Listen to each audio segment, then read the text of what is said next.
Hello दोस्तों, मैं आशुतोष आज फिर एक नई वीडियो लेके आया हूँ। आज हम अपने जो पुराने टॉपिक पर उस पर वापस लौट रहे हैं। टॉपिक का नाम था शनि क्या है। आज इसका भाग 4 हम समझते हैं। इसको समझने के लिए सबसे पहले हमें 12 राशियों को थोड़ा सा हम समझते हैं। हमने 12 राशियों को 4 ग्रुप में बांट दिया है। 12 राशि 4 ग्रुप में हमने बांट दी है। पहले ग्रुप में अग्नि तत्व राशियाँ हैं। पहले नंबर की राशि यानी कि मेष राशि, सिंह राशि और धनु राशि, ये 3 राशियां अग्नि तत्व राशि है। फिर दूसरा ग्रुप है पृथ्वी तत्व राशि का। इसमें वृषभ, कन्या और आपकी मकर, 3 राशियां जो हैं वो पृथ्वी तत्व राशि की हैं। तीसरा ग्रुप है वायु तत्व राशि का। इसमें आपकी है मिथुन, आपकी तुला और ये कुंभ। और जल तत्व राशि का जो ग्रुप है, आखिरी ग्रुप, इसमें है कर्क, आपकी वृश्चिक और मीन। तो हमें मूल लेना देना इन 3 राशियों से है आज की वीडियो में, ठीक है। तो ये मिटा के हम 3 राशियों पर फोकस करते हैं। चलिए,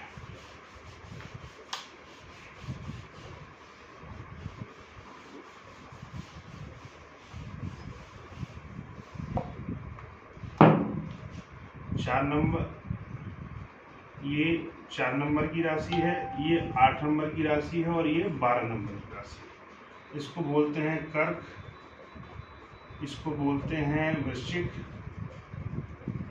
और इसको बोलेंगे हम मीन। ये 3 राशियां हैं। कर्क राशि में आपके 3 नक्षत्र जो हैं वो पाए जाते हैं। पहला जो नक्षत्र है आपका वो है पुनर्वसु,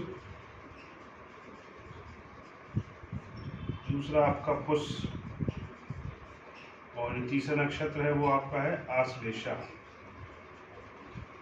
ठीक है। ऐसे ही वृश्चिक राशि में 3 नक्षत्र हैं। जो पहला नक्षत्र है आपका वो है विशाखा, दूसरा नक्षत्र है आपका अनुराधा और जो तीसरा नक्षत्र है वो है ज्येष्ठा। अब आखिरी की राशि आती है मीन। मीन में भी ऐसे ही 3 नक्षत्र हैं। पहला जो नक्षत्र है आपका वो है पूर्व भाद्रपद, फिर है उत्तर भाद्रपद और आखिरी है रेवती। एक सेम सिचुएशन है तीनों में। पुनर्वसु जो है वो गुरु का नक्षत्र है, पुष्य शनि का है और आश्लेषा बुध का है। ऐसे ही विशाखा जो है वो गुरु का है, अनुराधा शनि का है और ज्येष्ठा बुध का है। पूर्व भाद्रपद गुरु का है, उत्तर भाद्रपद शनि का है और रेवती बुध का है। यानी कि 3 राशियों में आप ये देख रहे हैं शनि के नक्षत्र ठीक बीच में आ रहे हैं। शनि के नक्षत्र कहाँ आ रहे हैं? ठीक बीच में आ रहे हैं। पुष्य, अनुराधा और उत्तर भाद्रपद। बीच का मतलब बीच की डिग्रियों में आ रहे हैं, सेंटर ऑफ द राशि, वो राशि के बीचों बीच आ रहे हैं कहीं ना। और हम जानते हैं शनि, पूर्व की वीडियो में हमने आपको बताया था कि शनि ठंडा है, तो कहीं ना कहीं शनि का जो ठंडा प्रभाव राशियों पे पड़ता है। इसी कारण से इन राशियों को जल तत्व राशि भी या ठंडी राशियां भी कहा जाता है, ठीक है। तो 4, 8, 12 मूलतः जल तत्व राशि हैं और ठंडी राशियां हैं जिन पर शनि की प्रधानता है। जिन पर किसकी प्रधानता है? शनि की प्रधानता है। अब इससे होगा क्या? अगर 4, 8, 12 जो राशियां हैं उनमें शनि की प्रधानता है तो कुंडली में जो भाव हैं हमारे 4, 8, 12 उन पर भी कहीं ना कहीं शनि की प्रधानता होगी, है ना। क्योंकि भाव और राशियां कहीं ना कहीं एक दूसरे के भाई भाई हैं। चलिए हम देखते हैं कुंडली में। अब तो कुंडली में ये हमने बनाई और कुंडली में हम ये आपसे कह रहे हैं, मान लीजिए ये 1 नंबर, ये 2, ये 3, ये 4, ये 5, ये 6, ये 7, ये 8, ये 9, ये 10 और ये 11 और ये 12।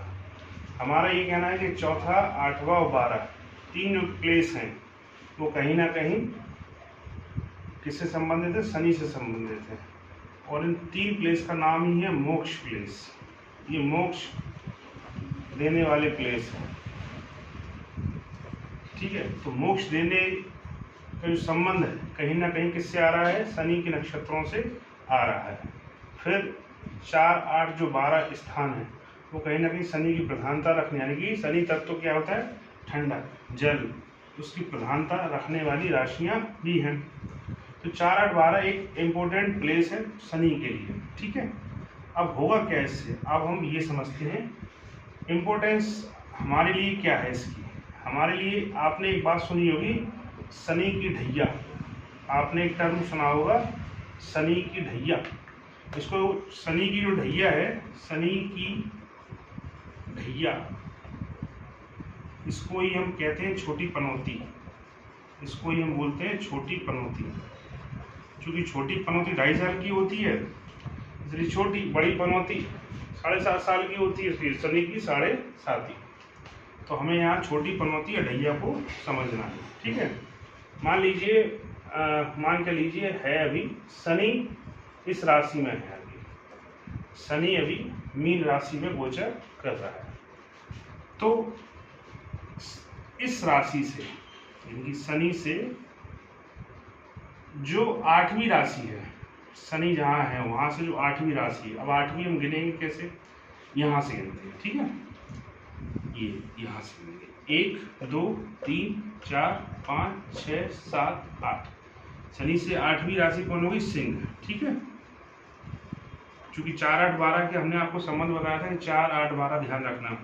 ये शनि से 8 भाव दूर है ये राशि, ये सिंह राशि है। 4 भाव कौन सी होगी आपकी, 1 2 3 4, यानी कि आपकी होगी कौन सी, सिंह, ये धनु राशि। ये 4 भाव दूर, ये 8 भाव दूर, और 12 भाव दूर कौन सी होगी आपकी, ये मीन। ये 4, 8, 12। तो कहीं ना कहीं हमें 3 प्लेस मिल गए, चौथा, 8वां और 12वां। संबंध क्या है, नक्षत्र वाला, प्लेस वाला संबंध। ठीक है, तो अब इसमें हम देखते हैं शनि जहाँ पे स्थित होता है उसके एक राशि आगे, ठीक है, और एक राशि पीछे शनि का क्या रहता है, प्रभाव रहता है।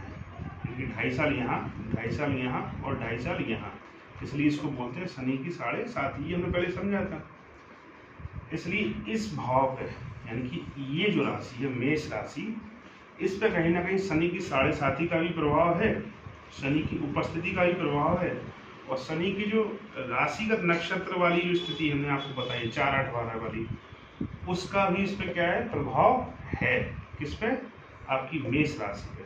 तो कहीं ना कहीं इस समय मेष राशि 2 चीज़ों को झेल रही है, एक शनि का डायरेक्ट प्रभाव है 7.5 के रूप में, और शनि का इनडायरेक्ट प्रभाव शनि के जो राशियाँ और भाव हैं उनकी स्थिति के रूप में। तो कहीं ना कहीं मेष राशि पे इस समय शनि की 7.5 का और राशिगत जो स्थिति है 4, 8, 12 की, वो उस कारण से जो मेष राशि है इस समय विशेष क्या प्रभावित हो रही है। तो मेष राशि विशेष रूप से प्रभावित हो रही है। इसलिए मेष जातक वाले इस समय, मेष राशि वाले या मेष जो लग्न वाले लोग हैं वो उस समय थोड़ा सा परेशान रह सकते हैं। अब हम आते हैं शनि से 8वीं और 4थी स्थिति पे। ठीक है, ये देखिए 8वीं स्थिति है सिंह की और 4थी स्थिति है धनु की। इन दोनों ही स्थानों पे 8 और 4 पे कहीं ना कहीं किसका प्रभाव रहेगा, शनि का प्रभाव रहेगा। और शनि का ये प्रभाव कितने साल तक रहेगा, हम जानते हैं 2.5 साल की, शनि इस राशि में 2.5 साल रहता है।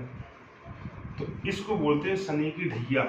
यानी कि अभी शनि की ढैया किस पे चल रही है, सिंह पर, और किस पे चल रही है, धनु पर। 7.5 के अलावा शनि का प्रभाव इन 2 राशियों पर भी हम देखने को मिलता है, इसको बोलते हैं शनि की ढैया। तो अगर टोटल हम देखें तो कुंभ, मीन, मेष 3 राशियों पर 7.5 का प्रभाव है, सिंह और धनु इन पे ढैया का प्रभाव है। ठीक है, और यदि हम इसमें किसको शामिल कर लें, शनि की दृष्टि को भी शामिल कर लें। शनि की दृष्टि 3 होती है, तीसरी, 7वीं और 10वीं, ये हमें पता है। तो तीसरी दृष्टि से शनि वृषभ को देख रहा है, 7वीं दृष्टि से ये कन्या को देख रहा है, और 10वीं दृष्टि से ये किसको, धनु को देख रहा है। ठीक है, तो शनि, तो क्या इन सब राशियों पर शनि का बुरा प्रभाव रहेगा? हम ये कहते हैं कि एक समय में यदि 8 राशियों पर शनि का प्रभाव है तो सभी पर बुरा प्रभाव नहीं पड़ेगा। ठीक है, हम ये कह सकते हैं। कैसे बताते हैं? चूंकि कुंभ जो राशि है इस पर कहीं ना कहीं शनि अभी गोचर होकर मीन में गया है, यानी कि ये 7.5 का आखिरी वो है समय। तो कहीं ना कहीं कुंभ वालों के लिए अभी शनि बुरा नहीं है। कुंभ वालों के लिए शनि आर्थिक तरक्की देगा। तो एक राशि खत्म हुई। फिर हम ये देखते हैं मेष पे कहीं ना कहीं ढैया और शनि के 7.5 दोनों का एक साथ का प्रभाव है, यानी कि शनि का अप्रत्यक्ष और प्रत्यक्ष दोनों प्रभाव है। तो कहीं ना कहीं मेष पर भी ज़्यादा प्रभाव पड़ रहा है शनि की उपस्थिति का। मीन पर ज़्यादा प्रभाव है। 2 राशि हमको मिली, मीन और मेष। फिर तीसरी राशि आपने देखी यहाँ पे पड़ रही है आपकी धनु। इस पर शनि की 10वीं दृष्टि भी आ रही है और शनि की ढैया चौथे घर वाली वो स्थिति, वो भी हमने आपको बताई, वो भी है। तो कहीं ना कहीं सब 3 राशियाँ जो हैं, धनु, मेष और मीन, ये शनि से ज़्यादा प्रभावित रहेंगी 3 राशियाँ। और बाकी की पे शनि का जो प्रभाव है वो मिश्रित रूप से रहेगा, कुंभ पे कम रहेगा। इसलिए ये कहना एक साथ कि शनि एक साथ सबको परेशान करेगा, ऐसा नहीं है। तो एक बार फिर से मैं बोले देता हूँ, शनि की ढैया किसको कहते हैं? जिस राशि से शनि 8वां स्थित है, यानी कि सिंह राशि से शनि 8वां स्थित है, और जिस राशि से शनि चौथा स्थित है, यानी कि धनु राशि से शनि चौथा स्थित है, इन दोनों ही राशियों पर शनि की क्या आएगी? ढैया आएगी। इसे छोटी पनौती भी कहते हैं। 12वें स्थान पर भी आनी चाहिए, लेकिन 12वें स्थान पर ऑलरेडी शनि की 7.5 चल रही है, इसलिए यहाँ पर जो 2.5 वर्ष हैं वो पहले से ही चल रहे हैं, इसलिए इसको ढैया में नहीं गिना जाता है। आपको मेरी वीडियो अगर पसंद आई हो तो लाइक करें, सब्सक्राइब करें, कमेंट करें। धन्यवाद।